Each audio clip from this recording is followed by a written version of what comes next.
Oh man, what? You're probably like, is this a dream right now? Sir Hans really uploaded a video after 4 months of a break? Well, trust me, look, I know, I actually had to dust the dust off my microphone. And to be honest, I've really just been living life, enjoying my summer in this ridiculous heat, and also, more importantly, trying to get my mother out of prison. But all that aside, I'm back, and I'm not going anywhere. In this video, I want to discuss the potential successor series that we may be getting, and also I want to share the reasons why I think this will most likely be the first spin-off or successor series that we see coming from HBO. Now before we get started, please slap a like on this video, as the like goal is going to be something really simple. How about 100 likes? Also, make sure you leave a comment down below, and then this is the most important part. Make sure you have your notifications turned on so that way you get alerted every single time I drop a video. Long night! Now I hate to be the fun buster to this, but initially when I first heard about this a couple weeks ago, I tweeted out and I'm like, yo, this thing's getting greenlit. They're going to eventually start filming the pilot, and in my opinion, it's most likely going to be the one that's picked up by HBO and actually produced and ordered a full season up. But that's actually not the case. If you look at George R. R. Martin's Not a Blog post, he goes into specific detail saying that moving closer to being greenlit for a pilot is not the actual same as moving towards the green light for a pilot. There's still a little bit of, or a small chance and possibility, I should say, that it doesn't actually move forward. But the fact that they told us that there were going to be potentially several spin-offs lets me think that they're going to film a pilot for this Fire and Blood one potentially, and then also maybe another one, and then compare the three of them and sort of come up with an adaptive storyline that fits that premise. I had first said when Game of Thrones Season 8, oh, that's so painful to even mention, when Game of Thrones finally ended and Daenerys died, I said there's no way that they're not going to use one of these spin-offs as a way to sort of bring in the reign of dragons. All throughout Game of Thrones, we kept hearing how the dragons were these magical creatures, they did all these amazing things, and then in the end, they kind of just died off like Slim Pickens. You know, it's real easy to kill a dragon, especially if one doesn't look in all directions when flying in to go invade a kingdom. But all that nonsense aside, I preached. I said there's no way that we aren't going to get some sort of golden age of the Targaryens. Maybe not even the Targaryens, maybe just the Valyrians in general. We're going to see a bunch of dragons, and guess what? This is what we're most likely going to be getting from this successor series. Now, the thing is, many of us have actually read Fire and Blood, and there's so many different plot points in the span of it actually covers several hundred years. We're kind of curious as to what storyline they're going to be focusing on. Now, in my opinion, one of the best from that, and one of the most detailed, I should say, is the reign of Jaehaerys. Now, I'm sure many of you have probably heard of Jaehaerys, but he's also known as the Conciliator, the Wise, the Old King. He is considered, or many consider him, the greatest Targaryen king to ever live. For his reign to last as long as it did, something like maybe 55 years, that was the longest that a Targaryen king had ever held the throne. And also, the amount of shit that went down during his reign is just, it's screaming show material. I can't wait to see some of these events,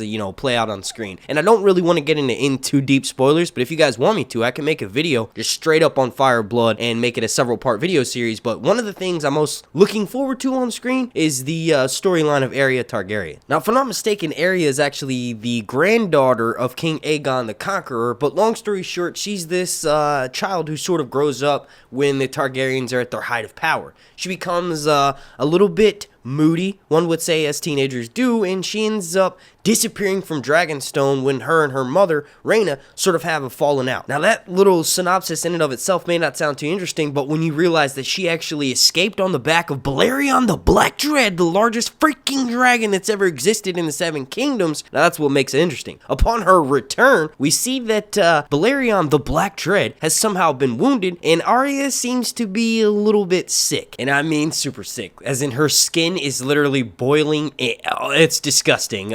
She basically has a fireworm inside of her, and that fireworm starts eating / burning its way out of her body. And there's actually so much more mystery that goes along with that plotline, but it's hard to give it away in this video without actually spoiling the storyline from the book. So like I said earlier, if you guys want me to do a Fire and Blood series, let me know down below in the comments section. But just sort of getting back on track here, even though Fire and Blood contains enough material in and of itself to write 5 different shows, I do think that this is most likely going to be the choice. I mean, mean, it just makes sense. With the way they sort of ended Daenerys' character and killed off the dragons all willy-fucking-nilly, we need a Targaryen redemption. We need to see the Targaryens at their height of power so we can understand more so of where they're coming from. And let's face it, regardless of all of the Targaryen Daenerys haters out there, the main reason why this show was successful as it was because of the dragons. Because there were dragons flying around and naked titties everywhere. We need a successor show that's going to bring back that nostalgic feeling and remind everyone just why they love Game of Thrones. Now, tits aside, we got to see the Targaryens at their lowest point when they're dwindled down to just the remaining 3. And honestly, Daenerys dying and then Jon Snow going north, there were pretty much no Targaryens at the end of that series. Wouldn't it be awesome to see them at the height of their power and all of their splendor? And another thing this show could potentially do is bring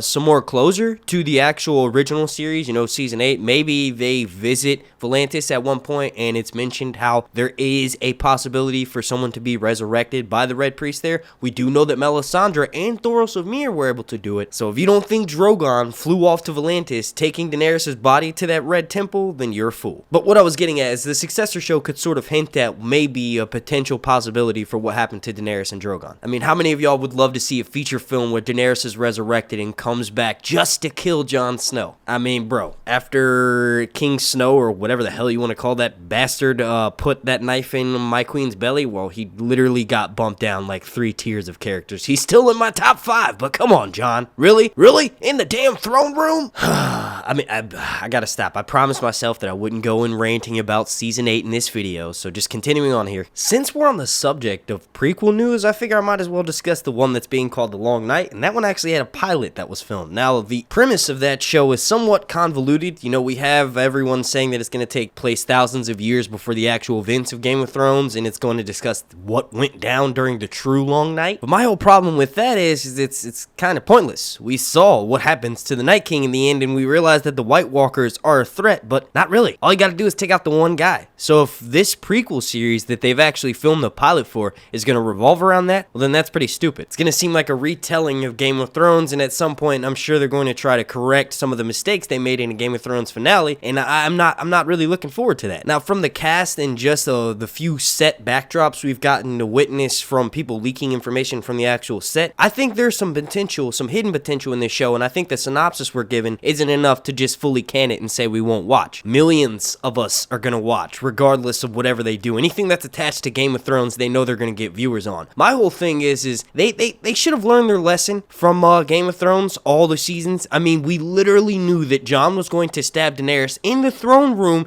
in 2018. The beginning of 2018. They couldn't even keep the biggest secret of the entire series a secret. So, in my opinion, I think when they're moving forward to these new successor shows, they want to keep a bit of mystery. They're going to throw us off their trails in any way possible. They could have already actually filmed the Fire and Blood prequel series. They've been telling us that it's the Long Night this whole time just to throw us off their trails, and Naomi Watts could actually be playing a very famous Targaryen. Now, just to clarify, I don't actually think that's the case, but I do think we need to realize that as viewers, we're going to be lied to and betrayed a little bit just in order to keep the premise and the actual plot line of the show a secret. It may take a few seasons of us actually learning their filming locations and the actual premise of the show before we can start to guess what's going on when we get leaked scenes. And on that note, I feel like I need to mention, if you're, want to stay informed on the latest Game of Thrones news, well, Sir Hunts is back, so please make sure you subscribe.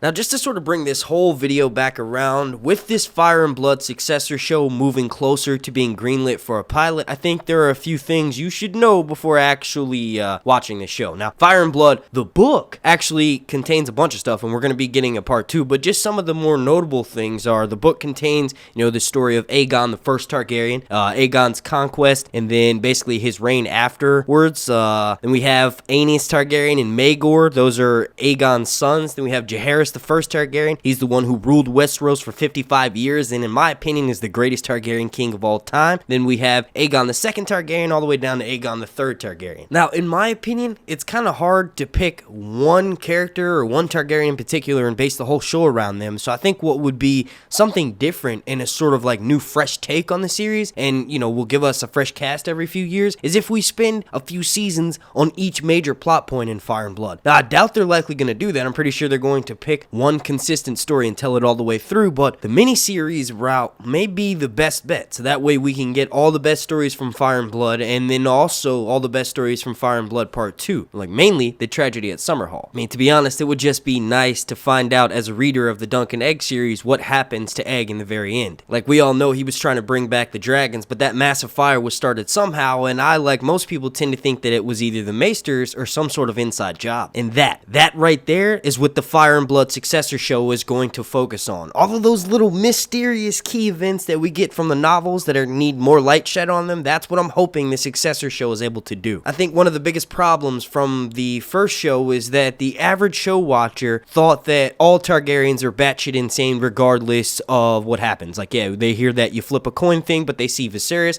they see Daenerys in the very end, and they also see their father, the Mad King. Most average show watchers, unless they're, a little bit more well-informed, like, not all Targaryens are insane. Some of them were the greatest hero kings and warriors of their time. For instance, the Fire and Blood book has a lot of mysteries that are solved in it that go along with the Game of Thrones series, like the origin of Daenerys' 3 eggs. Where did she get Drogon, Viserion, and Rhaegal? Well, on the television series and in the books, we see that they're gifted to her by Illyrio Mopatis. Well, now we know that those eggs are actually stolen from Dragonstone by Alyssa Fairman, or at least that's the accepted origin. Basically, this chick named Queen Rhaena, who is actually the sister of Jaehaerys, I guess she was a queen of the West. Regardless, she had this lesbian affair with this woman, Alyssa Fairman. And Alyssa, wait a second, backtracking a bit, I guess the lesbian affair is inferred as well, but she definitely took a huge liking to Alyssa. The character Alyssa comes up on hard times and she asks to borrow a bit of money from Rhaena, and Rhaena says, no, I'm sorry, we can't do it. So in response to that, Alyssa steals 3 dragon eggs, and a lot of people think that those 3 dragon eggs end up getting gifted to Daenerys in fossilized form in the very first season of Game of Thrones. Little things like that are why I'm so excited for this Targaryen Fire and Blood prequel series. Now, this seems like as good a point as any to wrap up a video, so I want to thank you all so much for watching. If you could please slap a like in this video, the like goal is going to be 100. Also, make sure you're subscribed, and then make sure every notification's turned on so that way you get alerted every single time I drop a video. Long night. And as of right now, I plan on making at least 2 Game of Thrones videos a week, and that will obviously increase more as my time frees up. Oh yeah, and one last thing, make sure you catch Emilia freaking Clarke live this Thursday. I don't know the exact details, but just go and look on her Instagram. Oh my god, we're gonna get to see the queen live. I want to thank you all so much for watching. My name's Mark, and this has been Sir Hunt's